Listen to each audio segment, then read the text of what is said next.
कलयुग में सब कुछ कम हुआ। कलयुग में कुटुंब कम हुए, संबंध कम हुए, नींद कम हुआ, बाल कम हुआ, प्रेम कम हुआ।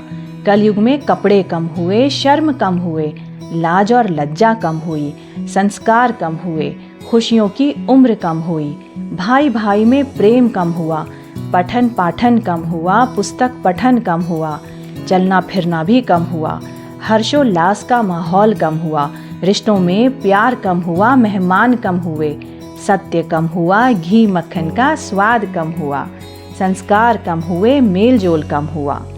दरअसल सारी सकारात्मकता कम होती चली जा रही है और नकारात्मक या नेगेटिव चीज़ें हमारे इर्द गिर्द बढ़ती चली जा रही हैं। इसमें नई पीढ़ी का दोष कितना है, ये हर माँ बाप को सोचने को मजबूर कर देती है। पहले घर में किसी मेहमान के आने पर चरण स्पर्श का संस्कार सिखाते थे और आज क्योंकि हम अपने बच्चों को अंग्रेजी पाश्चात्य शिक्षा पे जोर डालते हैं, तो शिक्षा और भाषा के साथ ही सनातनी संस्कार भी कहीं लुप्त सा होता चला जा रहा है। आज के इस युग के बच्चे मेहमान के आने और जाने पर हाय या बाय कहते हैं, हाथ को हवा में उठाकर अभिवादन करते हैं। याद करिए, पहले घर में खुशी का माहौल होने पर चाहे वो कोई भी उत्सव ही क्यों ना हो, तीज त्योहार हो या जन्मदिन या फिर किसी की कोई उपलब्धि का दिन, एक साथ बैठकर कुछ घर में मिष्ठान्न बनाकर मनाया करते थे। और आज हम बाहर रेस्टोरेंट में जाकर सड़ा गला कुछ भी खरीदकर खाने का चलन बना चुके हैं। बड़े बुजुर्गों के पैर छूने का चलन बिल्कुल लुप्त हो गया है। कई बच्चों को इसमें शर्म आने लगती है। कहीं बाहर घूमने जाना हो तो फॉरेन टूर की योजना बनाई जाती है।